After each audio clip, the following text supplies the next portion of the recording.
And I consent in John Mahama. Me te Ghana me bufu am nkonoma pio because me nya consent in John Mahama o ye consent in ntina wo kasa ankwase asem no in the history of Ghana mpo no mampanyin e wa Jimmy pa John Mahama e binsi wo wi aseda and there is the real John Mahama consent in kwase ampanyin Abusia His Excellency John Mahama na semno edu headquarters me kire edu the almighty Twene Jonas anymore.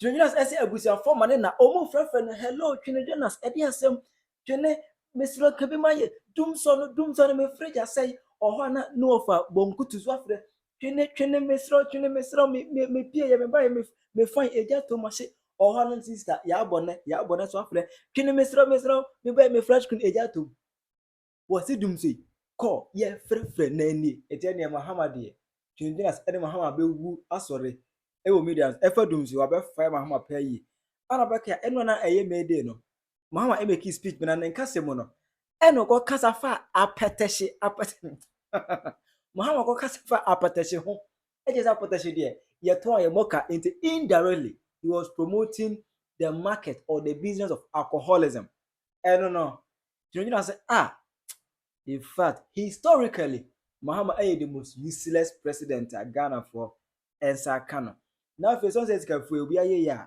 no wabe create story hu bi story basa bi abe catch Ghana for say me ye wen na me sika and this wabe fire sika for so monya da akwa na zesem na omo e catch Ghana for aha Penyah block media me so say any demo obe like video that ma subscribe button so abe click the notification and connect with latest updates na ba kire wa adwo de ma me e wo comment section me so baswa na she video for so eja bi ahwe eti enwa na eye made nice one fe na Mahama oye program kese pa ayese eho no o ma speech bi na Mahama enkasem no do ko tumu se wodinani ahwefo mu ahunu se Ghana ye wonyuma nketenkete bi ono mu a ase amanfo ani ni ho odajuma ne so no eka bi anim something like or alcohol marketing this business we no eka bi anim go wo kirem se ye niji ye no monsa ye twa bi ye ware ho mu a ye twa bi se anije nu ho areho bia nu ho still ye twa bi didi je se ntwa bi ani de ye twa bi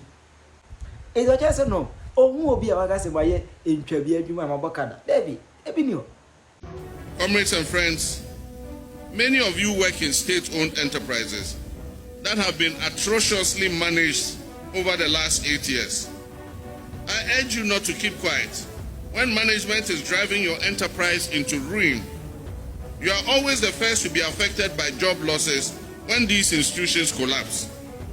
Your enterprise where you work belongs to you. They guarantee you lifelong employment, and so you must protect those enterprises. When things are going wrong, do not be afraid to say so. And as president, I will back and support you to set things right.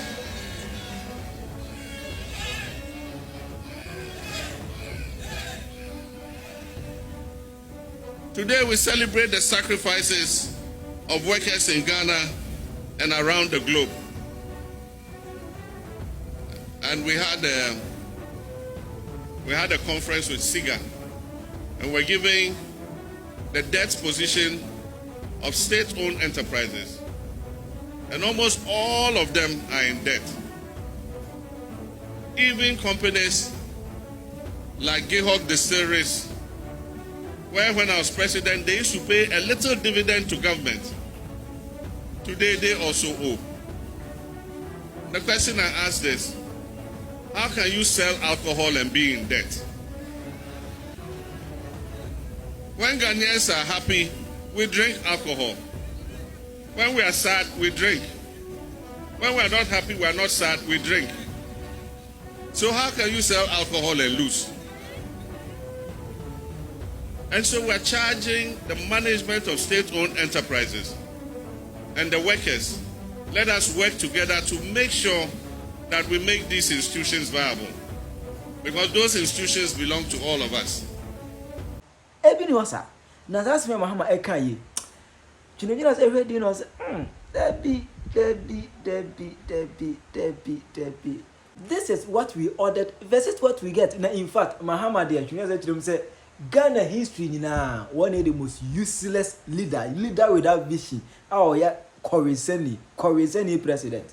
John Mahama Koriseni no oba yedi asem na oka o say one promise Ghana for so be fight galamsey nso obi a oti ore me bia nim say anopetu anumre NDC for mwai no mo nam ye ba 2 weeks ye be stop illegal mining ye ba 2 weeks ye be chi galamsey fo nyina omo ba ye omo ana e galamsey no omo ana e sensuo no omo a and I Koriseni John Mahama wa be gina oh apetesi for kra ba an say na mo de ka because obi ani gi a obu didi obi re ho a obu didi me mete Ghana na mani gi a me nkonom apio me te Ghana me bufu a me nkonom apio because me nye Koriseni John Mahama wo ye Koriseni ni ntina wo kasa ankwase asem no enye Ghana fo nyina Roman fo bebrebe a minimum omu bufu za dia omu nkoboro what you say.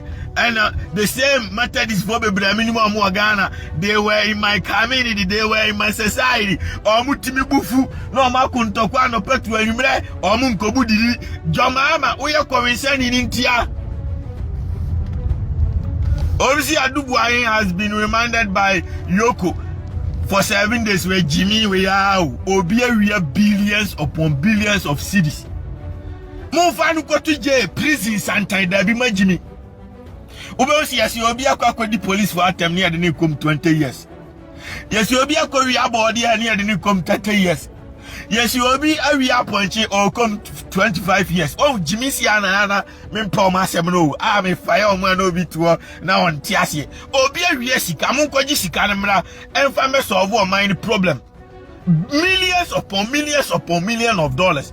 Now I'm with the Jimmy at the Nipane for 7 years, and this for 7 days, Muni Chasere, Yoko for Moshoasi fee, Muafi fee, Quasia, Adubua here, was and the prison forever.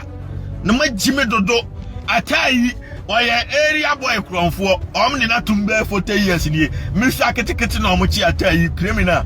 Or them for 10 years. But be a bokrono and this for beji bribe by Jano. Sano magic can for a bribe. No my Jano, my foolish case, Quasia for Omoba, or Mano dead, ya buy bet you be ya bet you are confording now. Ya the MPP for in Abaco and this for money chasere. And this for money chasere. Bountias here, Cortesoro men found. Me found John Mahama me timber man self and kwasi ankobo Kevin Taylor abuane pa na o me dada NDC form one say obe deport me what you say ntimi ka kire say John Mahama ne susu agimi no asese taxpayers money ama abrantie beduro brochire wakra na busuanfo say oba brochire abebo bra obeduru ye John Mahama kwasi ampanyini ni Ibrahim Mahama Jimmy for the next them say ya the taxpayers money ye be wia taxpayers money ni ya the aba be hwe untitina fie na di atema ye oh na John Mahama kwasi ano wa employ Jimmy for we na wa employ Jimmy for na oh manasa akobo mi di hit ya wa hanu muntime nso ano me ka kire mo obi a yawo ne nakura nim say wo meka Twene Jonas nko free is a joke and 3.5 years no Majina Moswa until some number opposition sometime. Because Mopa Mahama society is a joke. Because you are enter from way Omugu Omu John Mahama Jiminti Waja Omu Kumnipa free. Ombedu Asante region. Omusulo 220. Omu jina manshia man purisi fo jina ha. Kosi ase fo mu way omusu jina ha. Omu chiachi omu sresre. Ba John Mahama ya kwasi ya abuanti. Oni yohono muano oma jiminti oma ja so munkum ni panko free eye in the history of Ghana mpono mampanyine wa jimi pa eye John Mahama no nkwani ni leadership under his leadership obi timi kum ni panko free e BC wo wi aseda including akofo adokra na yesu wa jimi no ukum ni pa court wa yede obekọ no nyasem keto na kusa asefo akusojafo aku police for na yohono si omo stand down because John Mahama buane ni yohono omusuro na kwasia criminal no boku ni ba Asante region wanye vesa wo na me catch us every 1 minute bi abolaka na mu no mo sekuro no they are keeping the city clean. Isn't this incredible? Boku ni ba kumase wanye vesa sa na okọ nkran ya wanye vesa nti se wa ma no authority so nkum ni pa free wanye ni pa nkwa free abra court ntime mefa no police ntime mefa na ofiri ho a ode be wura nkran ho ohia visa machiro se omo bokofo moa no omo beton jeende e won nkran ne kumase wa wo se me boa bia be bodua what you say omo free omo abusianfo ne gu Burkina Faso ho. I'm telling you the fact Burkina ho bisa so mtimi kokum nipa o da bi your mama ya boa ni nti no agya omo se omo nkum nipa free. What you say omo ho afiafia omo furugu nkwasiafo omo gina manhia ni mu no adan na santeni asase so omo nkoku omo ho da bi because omo hu so tumfo asase so ne abaye ntimi nyimi wa but ye kuro mu de your mama aboa no onye obia enti ebekum nipa. But don't get me wrong, 4 months 5 months ago na IGP dampare ene ma Akufo Addo so no obia ni wotimi kun kotere woboko. I'm telling you the fact, and it is the real John Mahama Kowinsani Kwasiampanyini ono na Jimmy to the stand say wama mwa we chances say munkum nipa nko free. It doesn't happen nowhere.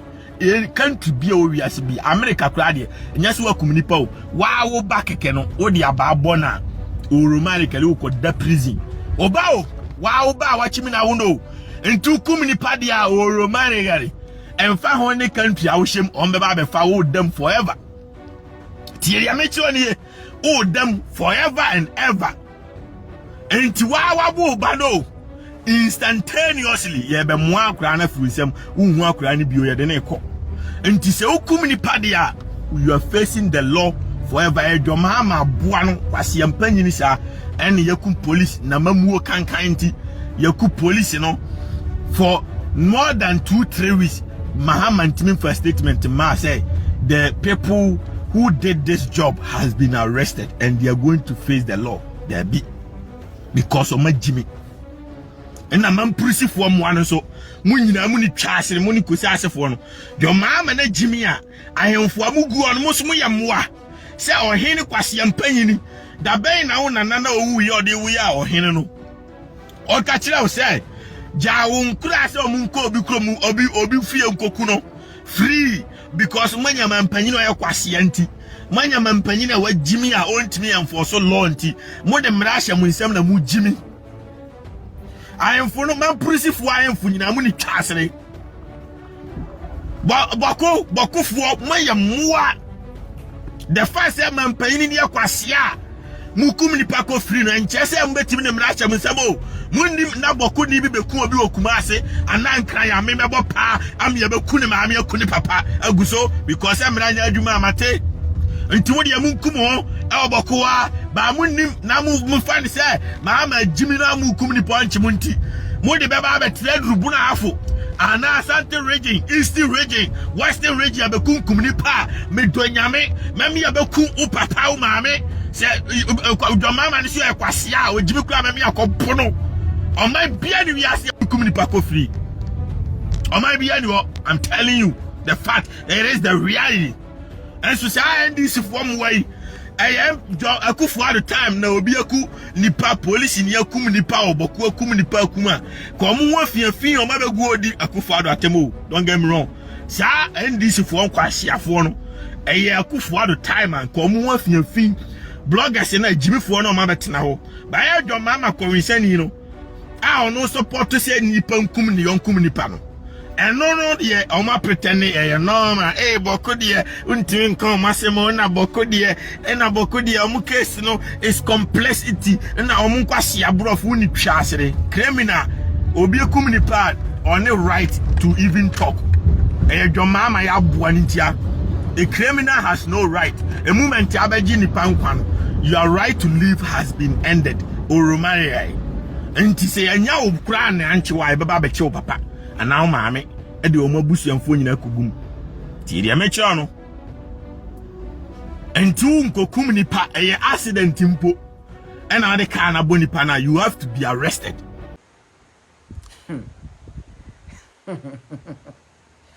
Now, do you think I am to us?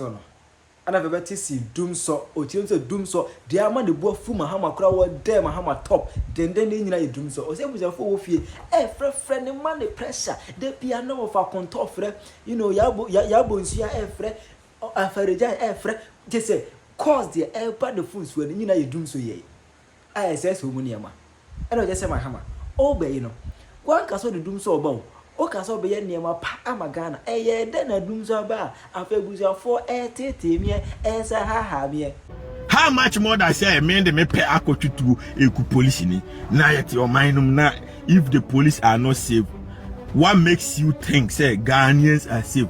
You trace camera you who know Kwasiano so more home by. If he can protect even himself from Boko Mwa, how much more than say Obe protect Ghana and your mind is danger zone.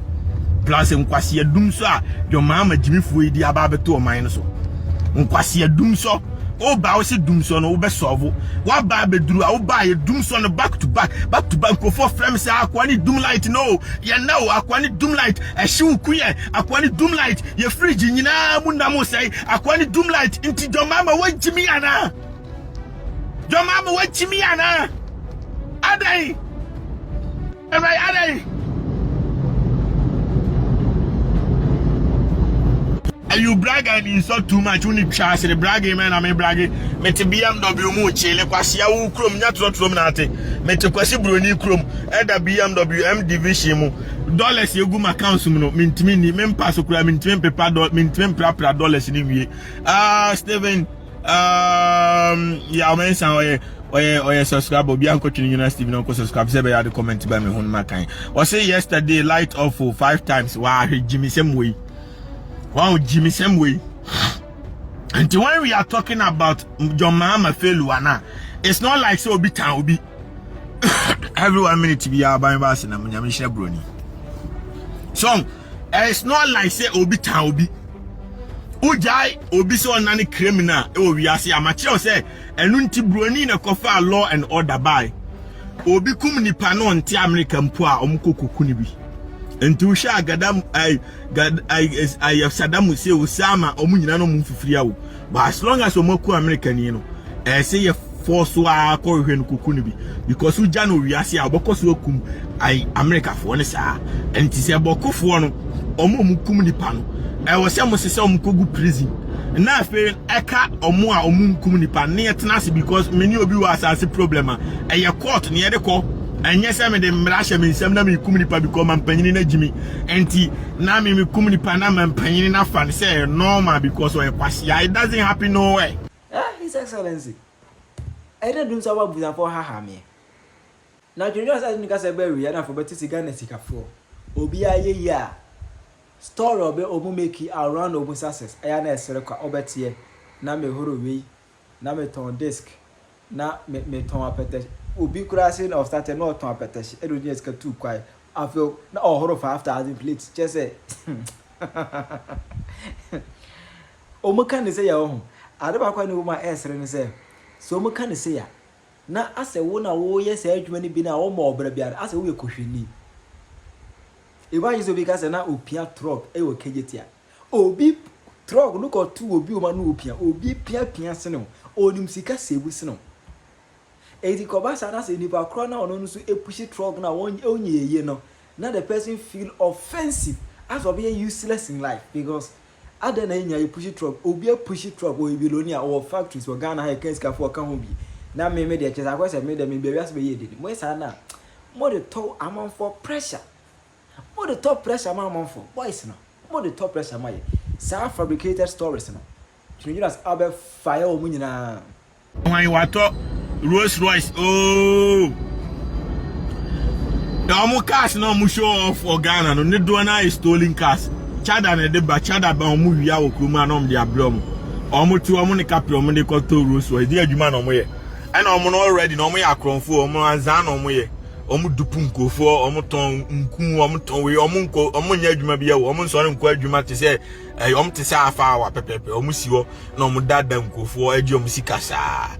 Oba no masa dada no msa de omsa wo twem omadim omdim kofo yire no mu wi omusika no mu za omu azana no mde namu enti omu no akoto Rolls Royce amu anim kobre because no mo ye no Yesu ban ne ya mu be kobro nsem jam straight enti nya genuine income te said ye wo be drop bruchira wo mari gari wana bia wo jiska so rekoya adwuma dan sika ni no da bi apo no mo bonko force enti we stolen cars no mu titim no mu show off omunya adwuma bia omunyina azana omunyina aye omunya adwuma bia enti omu wo bibia emu ani mere omu kro no de ode ase omu nyina ya akromfo azanko anikom was it Chada son is driving J-Wagon and American Chada no J-Wagon wo nyina is stolen cars omu nyina zan omu nyina ya akromfo omu nya adwuma titiro bia okobisa nse de adwuma na oya na me hohoro plate mu o bisa de adwuma na oya na me ton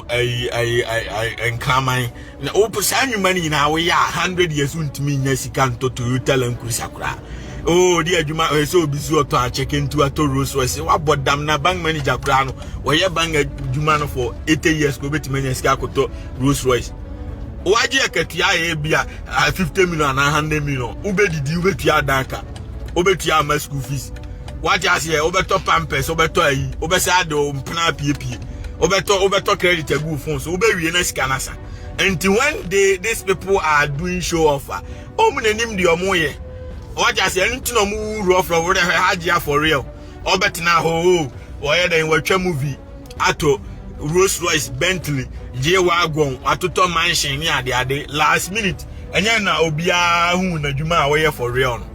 Last minute the real job of Hajia for real pop up Oromaya which is scamming scamming kofo nyina ya akrofo so enti memma wanim kobere hey mama ntani wa police ni bia ni ade mama me take it na nse manya take it baako my me J-Wagon no me J-Wagon no kwase bia ma me take it but anyway mama nyina ni say na me mfa warm up on the street imra so and you don't let these people influence you because the NAR yesu ba mbeko bronsam jam they don't have no income and say I can tell a boy I was meant to me money din every 1 minute to be a buy bass na munyam shira broni have na muno ade adwuma na oye onya adwuma bia John Mahama na assistant taxpayers money no dey man hey BMW special blue color isn't this incredible I'm power this one where M8 competition powerhouse